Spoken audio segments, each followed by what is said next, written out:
అంటే ఇవన్నీ కూడా ప్రోడక్ట్స్ అనేది మనం ఇక్కడ మేజర్ గా అనుకుంటాం. మనం ప్రోడక్ట్ రావాలి, ఈ ప్రోడక్ట్స్ లో మనం ముందుకు వెళ్ళాలి. Okay, of course, no doubt it, products అనేవి అల్టిమేట్ మనకి ఎప్పుడు కూడా కావాల్సింది.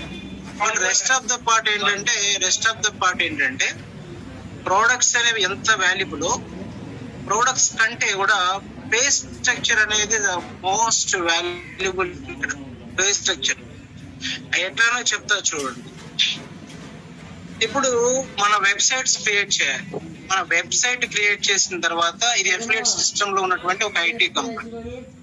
ఈ యొక్క వెబ్సైట్స్ ని, ఈ వెబ్సైట్ ని ఫస్ట్ మనకి వెబ్సైట్లు క్రియేట్ చేయాలి. వెబ్సైట్లు క్రియేట్ చేసిన తర్వాత వీటిని ఆటోమేషన్ లో పంపించాలి. ఆటోమేషన్ లో పంపించిన తర్వాత వచ్చే ట్రాఫిక్ వస్తుంది. ఆ వచ్చే ట్రాఫిక్ ని స్పెసిఫిక్ గా మనకి ఒక రిఫరల్ లింక్ స్ట్రక్చర్ తీసుకొని, ఆ రిఫరల్ లింక్ స్ట్రక్చర్ లో దాన్ని అటాచ్ అవ్వాలి. వచ్చే కస్టమర్ అక్కడ అటాచ్ అవ్వాలి. వచ్చిన తర్వాత ఆ కస్టమర్ కి ఒక 14 days గ్రేస్ పీరియడ్ ఇవ్వాలి. అతను ఏదైనా పర్చేజ్ చేస్తే అది ఈ కంపెనీ షేరింగ్ 50% కంపెనీకి వెళ్ళాలి. మనకున్న 50% లో టోటల్ బిజినెస్ సేల్ వాల్యూమ్ బట్టి, ఇక్కడ నాట్ అయిన లెవెల్స్ అండ్ ఇంకోటి ఏం కాదు. ఇక్కడ కంప్లీట్ గా వాల్యూమ్ అంటే బిజినెస్ ఎంత జరుగుద్ది, వ్యాపారం. ఒక అఫిలియేట్ సిస్టమ్ లో యూజర్స్ ఉంటారు. ఇక్కడ మనకి అఫిలియేట్ అనేది ఇంత ముందు మనకు ఉన్నటువంటి అప్డేట్, ఇప్పుడు వచ్చేసి యూజర్స్ ఉంటారు. యూజర్స్ ఎంతమంది ఉన్నారు? ఫర్ ఎగ్జాంపుల్, నేను ఒక మెడికల్ షాప్ లో కూర్చొని ఉన్నాను. ఇప్పుడు ఇక్కడికి యూజర్స్ నా కంటి ముందు 10 మంది వచ్చారు. అంటే యూజర్స్ ఎంతమంది వస్తారు, ఆ యూజర్స్ ఎంత పర్చేజ్ చేశారు. అంటే మన దగ్గర కూడా యూజర్స్, కస్టమర్స్, రీసెల్లర్స్ అనేది ఒక బోర్డు ఉంటుంది. ఆ యూజర్స్ ఎంతమంది వస్తున్నారు, ఎంత వాల్యూమ్ క్రియేట్ చేస్తున్నారు, ఎంత సిస్టాన్ని మనం ఆల్గారిథం లో మనకు షేర్ చేయాలి. ఒకటి. రెండోది ఏంటంటే ఇదంతా కోఆర్డినేట్ చేయడం, దీన్ని కంపెనీకి షేరింగ్ చేయడం. వీటిలో అంటే ఇదంతా కోఆర్డినేట్ చేయడం ఒకటి. రెండోది ఆ వచ్చే ట్రాఫిక్ ని, మన వెబ్సైట్ కి వచ్చే ట్రాఫిక్ ని లీడ్ అంటారు. ఆన్లైన్ లీడ్ అంటారు. ఇక్కడ మనం ఏం చేసే పని లేదు. ఇక్కడ మన ఆప్షనల్ గా మనం చేసుకోవచ్చు, లేకపోతే కంపెనీ చేస్తుంది యూనిట్ టు యూనిట్ అనే సిస్టమ్ ద్వారా. సో ఆ వచ్చే లీడ్ ని సేల్ గా కన్వర్ట్ చేయాలి. ఎలా కన్వర్ట్ చేయాలంటే దాని మళ్ళీ ఆ డేటాని మనకు ఆర్టిఫిషియల్ ఇంటెలిజెన్స్ అనేది ఫాలో అప్ చేయాలి. ఆర్టిఫిషియల్ ఇంటెలిజెన్స్ కి డేటా ఇవ్వాలి. అందుకే మనం సింగపూర్ లో ఆఫీస్ పెట్టాం. ఎందుకు పెట్టామంటే కంప్లీట్ గా జీరో బౌండర్ కి కస్టమర్ ట్రాఫిక్ ని ఇవ్వడం కోసమే మన సింగపూర్ ఆఫీస్ ఎస్టాబ్లిష్ అయింది. అక్కడ కంప్లీట్ గా ఆల్గారిథం కోడింగ్ తో ఆర్టిఫిషియల్ ఇంటెలిజెన్స్ కంప్లీట్ గా అక్కడ ఒక వ్యవస్థ ఉంది. అక్కడ మేనేజర్స్, ఒక సిస్టమ్ ట్రాఫిక్ ని డ్రైవింగ్ చేయడం కోసం అక్కడ ఒక సిస్టమ్ ఉంటుంది. వాళ్ళందరూ మన వెబ్సైట్ కి వచ్చే లీడ్ ని సేల్ గా ఎలా కన్వర్ట్ చేయాలి, వచ్చిన సేల్ ని ఫస్ట్ సేల్ లో 100%, మనకు ఆశా చెప్పినట్టు ఫస్ట్ సేల్ వచ్చినప్పుడు ఏదైతే మీ వెబ్సైట్ లో ఫస్ట్ సేల్ జరిగిందో ఆ వచ్చిన సేల్ ని 100% మీకు ఇవ్వటం. సెకండ్ సేల్ నుంచి 50% కంపెనీకి, 50% యూజర్స్ కి పంచడం అనేది బిగ్గెస్ట్ టాస్క్. ఇక్కడ అతిపెద్ద ఇన్నోవేషన్. ఇక్కడ ఆన్ప్లస్ లో ఉన్నటువంటి ఇన్నోవేషన్ ఏంటంటే ఇదే టాస్క్. ఇక్కడ ఈ టాస్క్ చేయడానికి సుమారు సంవత్సరంన్నర పట్టు ఉంటుంది. నాకు తెలిసి 2 సంవత్సరాలు పట్టు ఉంటుంది. ఎందుకంటే ఎన్నో పే స్ట్రక్చర్లు తీసుకోవాలి. వాటిని మళ్ళీ ఎవరో కాపీ కొట్టకూడదు. మళ్ళీ పేటెంట్ తీసుకోవాలి. అది ప్రాక్టికల్ గా వర్కౌట్ అవ్వాలి. మనం ప్రాక్టికల్ గా వర్కౌట్ చేయాలి. దాన్ని ఏది మన నోటి మాటతో ఇలా అలా అంటే కాదు, రియల్ గా టెస్టింగ్ చేయాలి.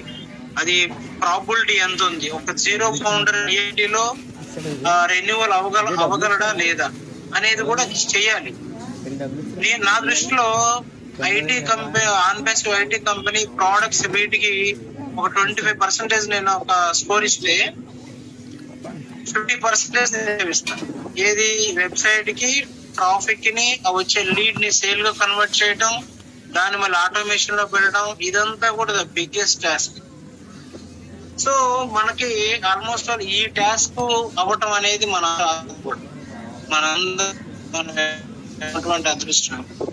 ఎందుకంటే మార్కెట్ అది రెడిక్యులస్. మనం ఎంతో ఇలా చేసిన పనులు ఎక్కడో ఎక్కువ కాలం మనకి సస్టైన్ అయినట్టుగా మనకి ఇక్కడ కనపడదు. ఎంత చేస్తాం, మనం ఎంత ఒప్పుకుంటుంది, కొంతకాలం చేస్తాం, ఆరోగ్యం బాగాలేదు, హాస్పిటల్లో ఉన్నాం, మేము చేయలేం కదా, అక్కడ ఆగిపోద్ది బిజినెస్ అనేది. అట్లా ఆగకుండా కంప్లీట్ గా ఆటోమేషన్ లో రన్ చేయాలి, ఆ వెబ్సైట్ కి సేల్స్ ని జనరేట్ చేయాలి, లీడ్ ని తీసుకురావాలి, ఆ లీడ్ ని మళ్ళీ సేల్ గా కన్వర్ట్ చేయాలి, చేయాలి, మళ్ళీ ఇన్కమ్ ని అల్టిమేట్ గా మనం వ్యాలెట్ తీసుకురావాలి. ఆ వ్యాలెట్ నుంచి మళ్ళీ మనకి అప్రూవ్డ్ గా అన్ని గవర్నమెంట్స్ వైట్ మనీతో మనకి బ్యాంక్ లో డిపాజిట్ అవ్వాలి. సో ఇదంతా కూడా ద బిగ్గెస్ట్ టాస్క్. ఇది 50% ఇక్కడ ఉంటుంది. రెండోది వచ్చేసి ఇంకో 25%, 25 అయిపోయింది, 50 అయిపోయింది, 75 అయిపోయింది. ఇంకొక 25% టాస్క్ ఏముంటదంటే అడ్వర్టైజ్మెంట్ దేనికి ఉపయోగపడుతుంది అంటే, మనకి లీడ్స్ కంటిన్యూగా మన వెబ్సైట్ కి లీడ్స్ రావడం ఒకటి, ఆ లీడ్ ని సేల్ గా కన్వర్ట్ చేయడానికి అడ్వర్టైజ్మెంట్ అనేది పెద్ద పీట. ఈ అడ్వర్టైజ్మెంట్స్ అనేది మన బిజినెస్ కి ఒక హార్ట్ ఆఫ్ గా మనం చెప్పుకోవచ్చు. ఇవన్నీ చేయాలంటే ప్రోడక్ట్స్ నాకు తెలిసి 2 సంవత్సరాలు ఎవరైనా చేసేస్తారు. ఎవరైనా ఇప్పుడు ముఖేష్ అంబానీనో లేకపోతే ఇంకెవరోనో, లేకపోతే మనకే రేపు డబ్బులు వచ్చిన తర్వాత 100 మంది ఎంప్లాయీస్ ని పెట్టి ఓపెన్ చేయమంటే చేసేస్తారు. డజంట్ మ్యాటర్, ఎవరైనా చేసేస్తారు. బట్ ఈ పార్ట్ ఎవరు చేస్తారు? ఈ పార్ట్ అంతా ఎవరు చేస్తారంటే ఎవరి వల్ల సాధ్యపడే పని కూడా కాదు. ఇంకొక విషయం చెప్తే, ఇక్కడ ఉన్న సీక్రెట్ సాస్ ఏంటంటే, మన వెబ్సైట్ లో వచ్చినటువంటి ట్రాఫిక్ వస్తుంది. ఒకవేళ మనకి పే స్ట్రక్చర్ లో ప్లాన్ 1, ప్లాన్ ఏ ఉంటది. ప్లాన్ ఏ కనుక వర్కౌట్ అవ్వకపోతే ఇది ఆటోమేటిక్ గా ప్లాన్ బి లోకి వెళ్తుంది, అంటే వేరే స్ట్రక్చర్ లోకి వెళ్ళిపోతుంది. ప్లాన్ బి కనుక ఎవరైనా హ్యాక్ చేసి ఏదైనా వర్కౌట్ అవ్వకపోతే మళ్ళీ ప్లాన్ సి లోకి వెళ్తుంది. అంటే చూడండి, దీన్ని హైబ్రిడ్ పే స్ట్రక్చర్ అంటారు. హైబ్రిడ్ పే స్ట్రక్చర్ అంటే ఈవెన్ 1% కూడా ఎక్కడ ఫెయిల్ అయ్యే ఛాన్సే ఈ కంపెనీకి లేనటువంటి ఒక స్కోప్ లేకుండా, అంటే 100% కూడా మనం గెలవటానికి సిద్ధమయ్యే ఒక అద్భుతమైనటువంటి హైబ్రిడ్ పే స్ట్రక్చర్ ని ప్లస్ వెబ్సైట్స్ ని ఆటోమేషన్ ని తయారు చేయటం అనేది బిగ్గెస్ట్ టాస్క్.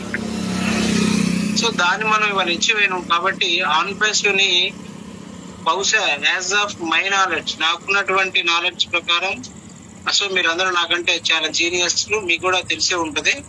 సో నాకు తెలిసినటువంటి సిద్ధాంతం ప్రకారం ఏంటంటే, ఆన్ ప్యాసివ్ అనేది ఆన్ ప్యాసివ్ ముందు యుగం, ఆన్ ప్యాసివ్ తర్వాత యుగం.